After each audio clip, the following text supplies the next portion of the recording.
It was a quiet January morning in 2024 when Kate, the Princess of Wales, walked into a hospital for what everyone around her believed was a routine abdominal surgery. There was no great alarm, no widespread worry. The palace had informed the public in a calm and measured way, and the world had accepted it without much question. She would go in, recover, and be back. That was the plan. That was what everyone expected. But life, as it often does, had something else in mind entirely. Inside the walls of the London clinic, the surgeons began their work. What they found during the procedure was not what anyone had prepared for. Hidden beneath the surface, discovered only because they had opened her up for something else entirely, was cancer. The word itself carries a weight that few others do. It does not arrive gently. It does not ask for permission. It simply appears, and in doing so it changes everything.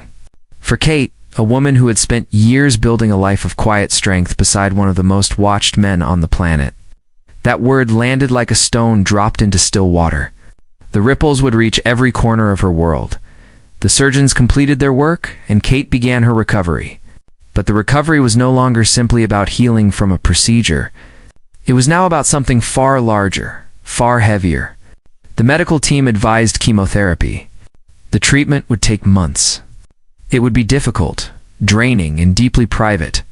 And so, for the first time in years, Kate disappeared from public life almost entirely. No walkabouts. No charity visits. No carefully arranged photos with the children at weekend events. She was simply gone, and the silence she left behind was louder than anyone expected. The British public noticed immediately. In an age when royals are expected to be visible, when every appearance is photographed and every absence analyzed, Kate's prolonged disappearance created a vacuum. And into that vacuum rushed something the palace had not fully anticipated: rumor, speculation, and growing anxiety. People began asking questions. Where was she? What was really happening? The official statements had been brief, and the lack of detail only fed the curiosity. Theories spread online. Some were kind. Some were unkind. Some were wildly untrue. But they spread all the same, carried by the relentless current of social media and a public that had grown deeply attached to a woman who had never asked to be loved by millions. Yet somehow was. While the world speculated outside, inside their home in Windsor, Prince William was living through the hardest days of his life. He had known about the diagnosis early, long before any public announcement. He had sat with the information, turned it over in his mind, and tried to hold himself together while everything inside him was falling apart. Those who knew him well said it hit him with a force he had never felt before. A close friend would later describe it as being hit by a bus. One moment, everything was ordinary. The next, the ground beneath him had simply vanished. William, a man trained from birth to carry weight without letting it show, found himself carrying something that no amount of royal preparation could have readied him for. He was not just a prince in those weeks. He was a husband watching his wife face something terrifying. He was a father who knew that at some point he would have to sit down with 3 young children and explain something that no parent ever wants to explain. George was 10, Charlotte was 8, and Louis was 5. They were old enough to notice that something was wrong. They were old enough to ask questions. And they deserved honest answers, even if those answers were painful. William kept showing up in public during this period, attending engagements, carrying out his duties, wearing the expression of a man who was holding the line. But people who saw him up close during those weeks said his eyes told a different story. There was a tiredness there that went beyond sleep, a heaviness that he could not quite hide, no matter how straight he stood or how composed his voice remained. He was managing, but only just. The palace maintained its careful silence. Updates were issued when necessary, but they were measured and brief. The institution had long believed that privacy was protection, that giving the press less meant giving the rumor mill less to work with. But this time, the silence was doing its own kind of damage. The public did not feel protected by the quiet. They felt excluded. They felt worried. And they waited, with a growing sense of unease, for something real to emerge from behind the palace walls. What they did not know yet was that something real was coming. something that none of them were quite ready for. Kate herself was preparing to step forward, to look into a camera and say the words out loud, to trust a watching world with the truth of what she had been living through. It would take courage of an extraordinary kind, but she had never been someone who shrank from hard things, even when hard things came without warning, even when they came wrapped in the most frightening word in medicine. The weeks passed slowly. Spring crept toward Britain in its unhurried way. And somewhere in a quiet room in Windsor, a princess sat with her husband beside her, both of them knowing that the moment of honesty was getting closer. The children played in the garden.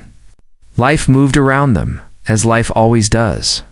And in the stillness between ordinary moments, two people held each other and faced what was coming together, because that was the only way they knew how to face anything at all. Before Kate could tell the world, she and William had to tell their children.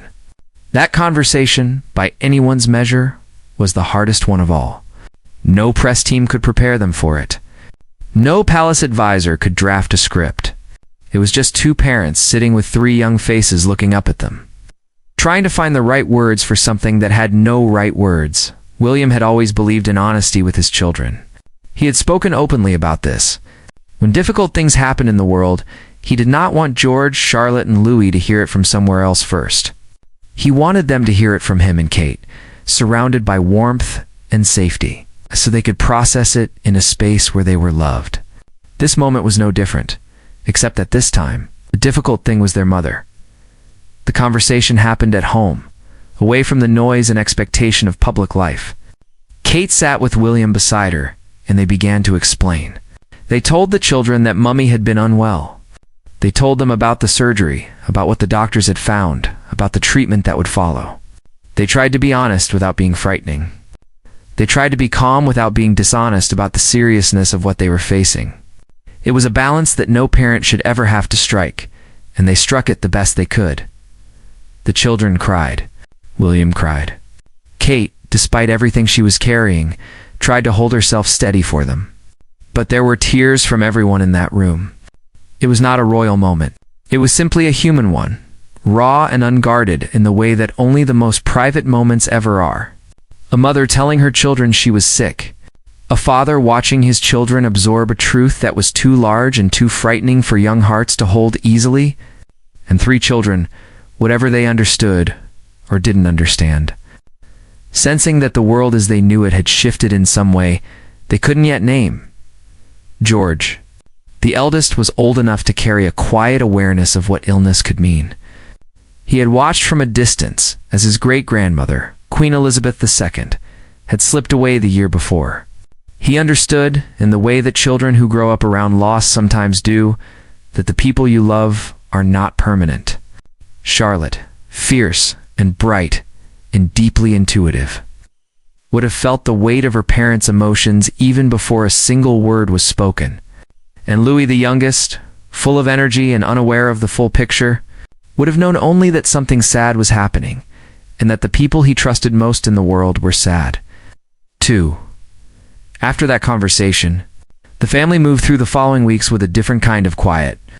William took on more of the daily routines, managing school runs and bedtimes, with the help of their household staff, while Kate focused on her treatment and recovery.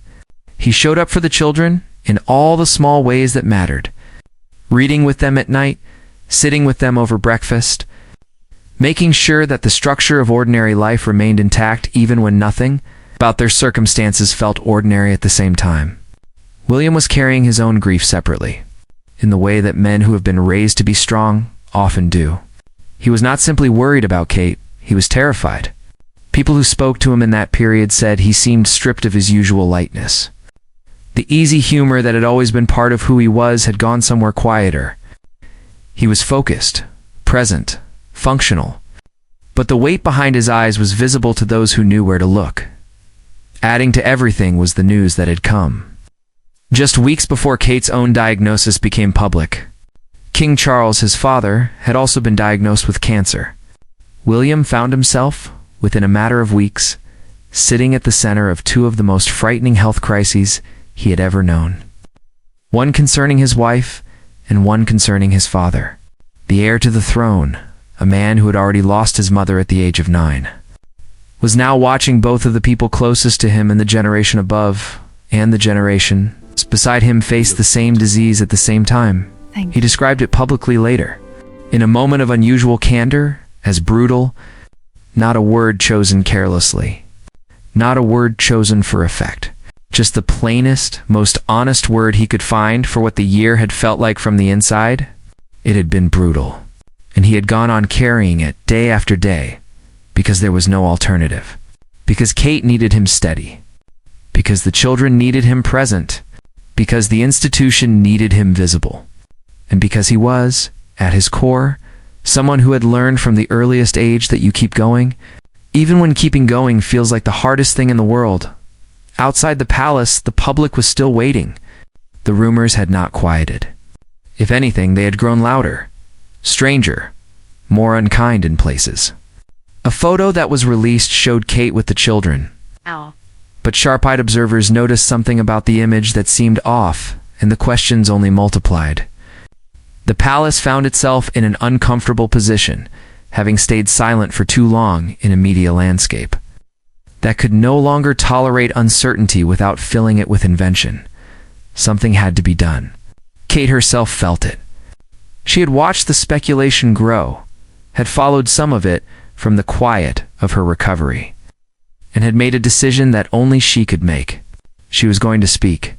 She was going to face the camera, say the words out loud, and trust the public with the truth. She would not hide behind carefully worded statements any longer. She would simply be honest, even though honest meant vulnerable. Vulnerable was the one thing royals were rarely permitted to be. She and William talked about it at length. He supported her completely. He would be there when she filmed it. He would be there when it aired. He would be right beside her in every way that mattered, even when the camera only showed her face. And so, on a quiet afternoon, with spring light falling through the windows of their Windsor home, Kate sat down and looked into a lens and began to speak. The video began without any of the usual signals of a royal announcement. There was no grand backdrop, no formal setting, no rows of flags or gilded furniture. Instead, there was soft light, a simple chair, and a woman who looked exactly like what she was, someone who had been through something enormous, and was now finding the courage to say so out loud. Kate, the Princess of Wales, looked into the camera and spoke. She explained about the surgery. She explained what the doctors had found. She said the word cancer quietly and steadily, as if she had been practicing it privately for weeks until she could say it without her voice breaking. She probably had. She spoke about the chemotherapy, about the months of treatment, about the long and uncertain road of recovery that still stretched out ahead of her. And then she said something that made people all over the world go still. She spoke about her children. She spoke about how she and William had sat with George and Charlotte and Louis and tried to explain what was happening to their mother. And she said it had been one of the hardest things she had ever done. The video went out on a Friday afternoon in March 2024. Within minutes, it had spread to every corner of the internet. By evening, hundreds of millions of people had seen it. The reaction was immediate and overwhelming. Not the kind of reaction that comes from celebrity or spectacle, but the kind that comes from genuine human recognition. People watched a mother talk about her illness, talk about her children's fear, talk about the uncertainty of what came next, and they saw in her something they had felt in themselves. Illness does not belong only to palaces. Fear does not stay behind royal gates. Grief and love and the desperate effort to hold a family together while something frightening is happening. These are things that ordinary people carry every day. And here was someone extraordinary, refusing to be separated from the ordinary truth of it. Comments flooded in from around the world. From strangers who had faced cancer themselves, from children who had watched a parent go through treatment, from parents who had sat in hospital chairs while their children cried in a way that had no comfort available, from men and women who had watched someone they loved fight and survive, and from those who had watched someone they loved fight and not survive. Kate's words reached all of them precisely because she had not tried to make them pretty. She had simply been honest.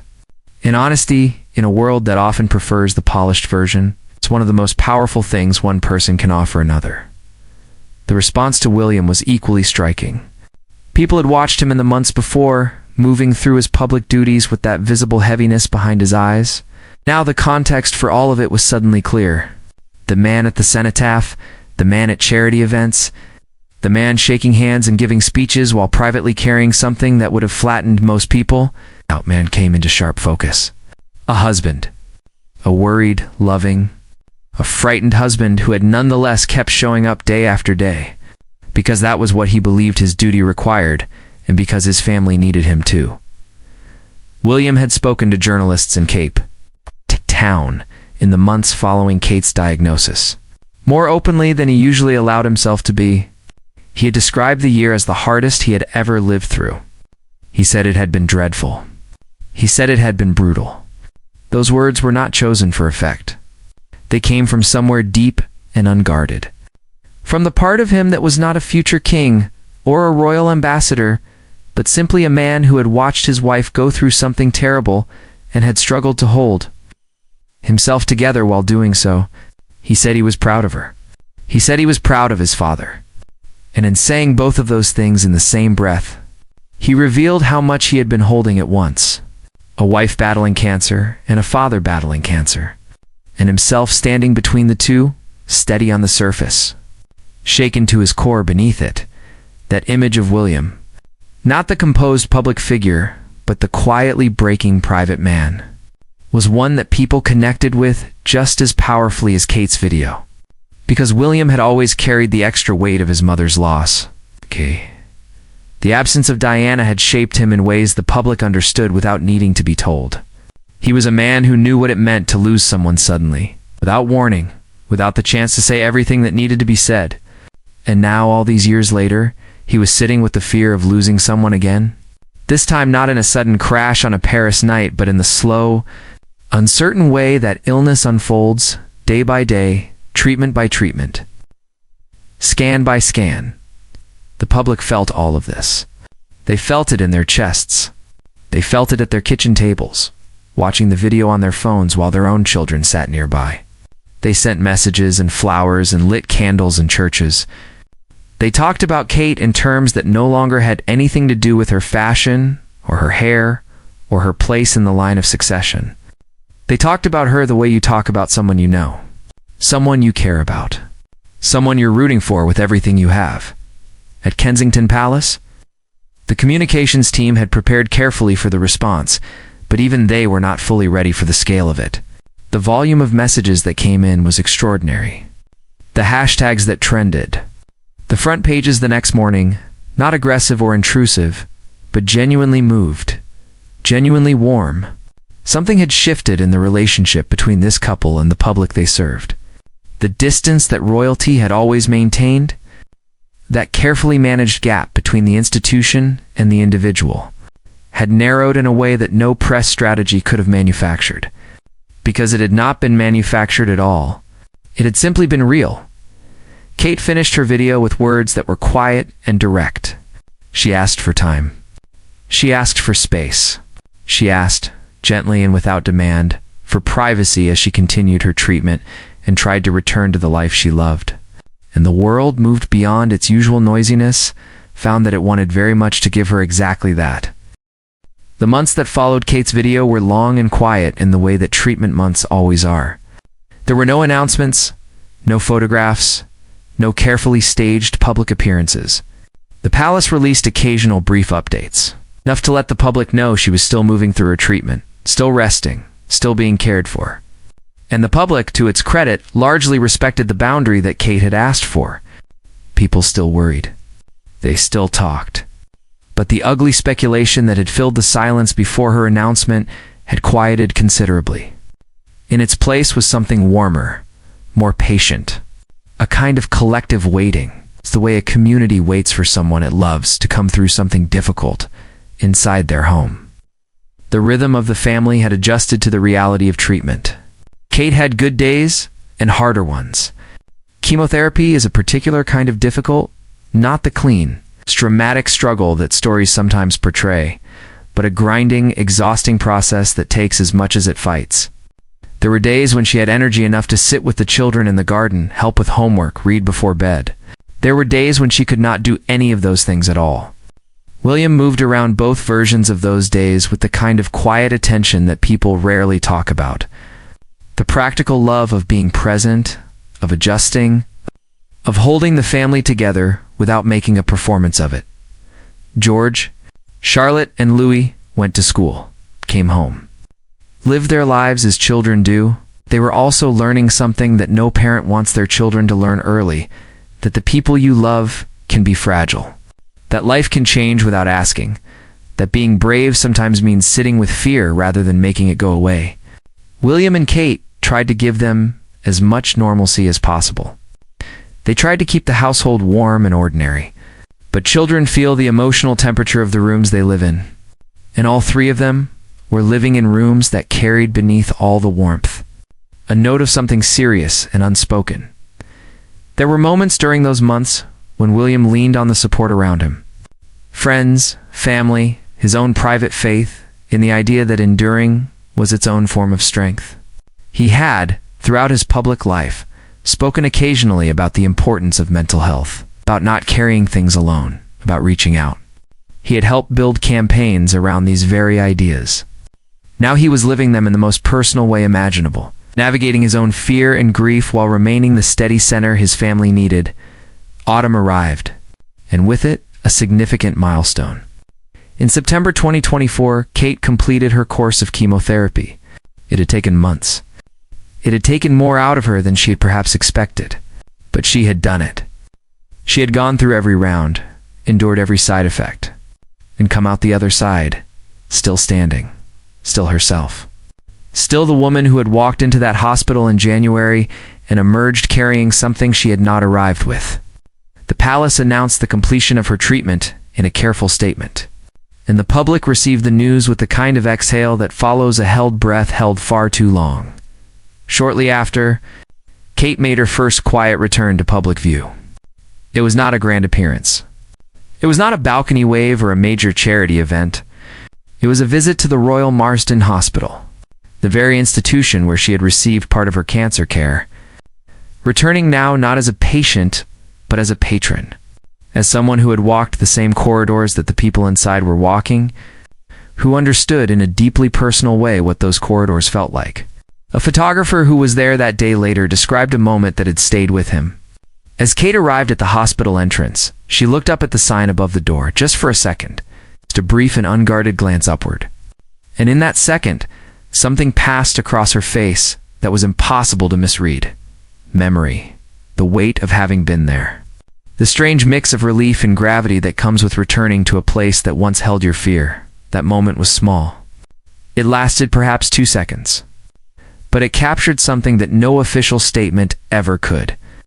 It captured the reality of what she had been through, not as an abstract health narrative, but as a lived, felt, remembered experience. She had been in that place as a patient. She had been afraid in that place, and now she was back, walking through the same doors. But on the other side of something that had changed her, in ways only she could fully understand. The public who saw photographs from that visit felt it immediately. There were no tears in the images, no visible breakdown. Kate was composed, warm, professional. She spoke to staff, listened to patients, gave her attention fully and kindly to everyone she met. But the photograph of that upward glance at the sign circulated widely because it told a story without words. It said, "I was here. I know what this place means. And I came back." William was not with her at that particular engagement. He had his own schedule, his own duties. But the picture that emerged from those months was of two people who had been through something together that had altered them both. Not broken them, but altered them. Made them more real to themselves, and perhaps surprisingly more real to the people who had watched from a distance. The year had stripped away some of the careful gloss that royal life applies to everything. And what was underneath turned out to be something far more compelling than the gloss itself. Two people who loved each other, who were frightened, who carried their fear quietly and their love loudly, and who came through by November 2024. Kate was well enough to attend the National Service of Remembrance at the Cenotaph. She stood on the balcony of the Foreign Office beside other members of the royal family. watching as William laid a wreath below. The 2-minute silence fell over Whitehall. The last post rose into the gray November sky. And in a moment captured by photographers positioned across the square, Kate lifted her hand briefly to her face. A single, quiet gesture. The kind of gesture a person makes when something hits them somewhere deep. When the emotion of a moment reaches past all composure and finds the human being underneath. She was not crying openly. She was not dramatic. She simply looked like someone who had been through a great deal, and who felt, standing in the cold November air watching her husband honor the fallen, exactly what she felt. Nothing more and nothing less. And in that small gesture, in that half-second of unguarded humanity on a public balcony, the people who had been watching her all year felt something break open in themselves too. January 2025 brought with it words that the public had been waiting a long time to hear. Kate, the Princess of Wales, announced that she was in remission. The cancer that had appended 2024 was no longer active. The treatment had worked. The months of chemotherapy, the long recovery, the quiet endurance of the whole difficult year. It had led to this remission.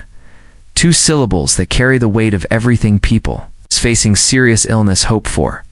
The announcement was received with something very close to joy. Not the loud, celebratory kind, but the deep, grateful, relieved kind. The kind that comes after a long fear is lifted.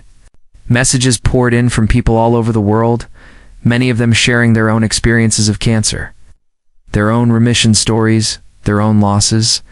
Kate's journey had become, over the course of that year, something that connected her to millions of people in a way that no royal tours or charity initiative ever could have.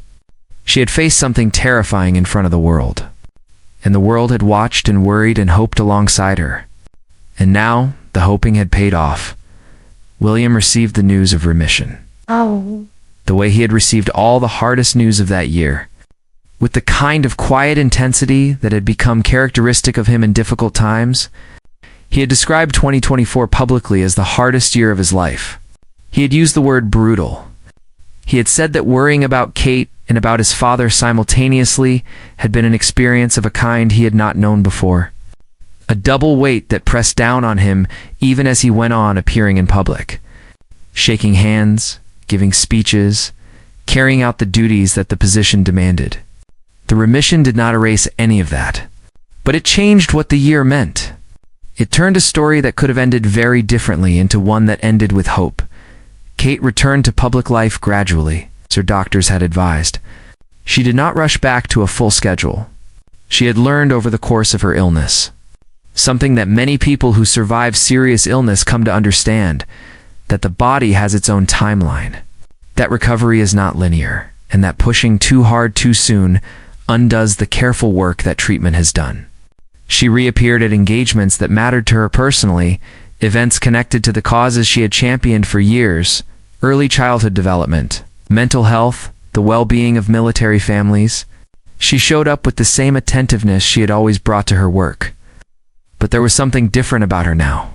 Something that people who encountered her described as a new kind of depth, a quality of presence that comes only from having been somewhere difficult and returned. At public events, William watched her the way he had always watched her, with that quiet attentiveness that photographers had long noticed and the public had long found touching. But that attentiveness now carried something extra in it. He had come close to understanding what life without her might look like. And the understanding had altered him in ways he would not need to put into words for Kate to know. She knew. They both knew. The year had been an education in the most painful sense. An education in how much ordinary life is worth. How much a Tuesday morning breakfast with your children is worth. How much a Saturday afternoon in the garden is worth. How much every ordinary shared moment is worth. When you have stood at the edge of losing it, the children moved through. 2025 with the particular resilience that children demonstrate when the adults around them have handled difficulty with honesty and love. George, Charlotte, and Louis had been told the truth about their mother's illness, and then they had watched their mother face it and recover. That is not a small thing to witness. It is, in fact, one of the most significant things a child can see. a parent go through something frightening and come out the other side. It teaches something about courage that no classroom can replicate. It shows children in the most vivid possible way that hard things can be survived. That fear does not have to win. That the people you love can be fragile and still be strong as the year moved forward. Something else became clear in the public's relationship with William and Kate. The distance that had always separated the royal family from ordinary people. That carefully maintained formal gap had been substantially reduced by what had happened. Not eliminated, because the gap between a prince and a person in the street can never fully close, but narrowed in a way that felt genuine, because it had been. People had seen behind the curtain, not in a salacious or intrusive way, but in the most human way possible. They had seen a couple face a crisis together. They had seen a man hold his family steady while quietly breaking. They had seen a woman choose honesty over image and trust a watching world with her vulnerability. And the watching world had been moved. Because human beings recognize real things when they see them. The moment that had started it all. Kate, sitting in that chair in the soft March light, looking into a camera and saying the word cancer out loud, had done something that few royal moments in recent memory had managed to do. It had made people feel, not admiration at a distance, not the polite respect that ceremony generates, but actual feeling. The feeling of recognizing yourself in someone else. The feeling of sitting with a stranger's pain and finding it familiar. The feeling of wanting, genuinely and without calculation, for someone you will never meet to be all right. And then she was all right. And William was beside her. And their children were growing up having watched their parents face something enormous and not flinch. It was not a fairy tale. Fairy tales are smooth and clean and conveniently resolved. This had been messy and frightening and uncertain in the way that real life always is. But it had been real. And at the end of it, there was a family, still together, still intact. A little worn by the year they had endured, but more bound to each, other than they had ever been before. The world had watched all of it. From the silence of Kate's absence to the courage of her announcement, from William's visible grief to the image of him laying a wreath at the cenotaph, while his wife watched from above with tears she did not quite hide. It had watched, and it had been moved, and it had understood, perhaps more clearly than it ever had before, that the people inside the palace walls are, when everything else is stripped away, simply people. People who love, who fear, who cry, who hold each other in the dark, and who find, if they are fortunate enough, a way through. The year that had threatened to break them had instead shown the world exactly who they were. And the world, watching all of it, had never admired them more.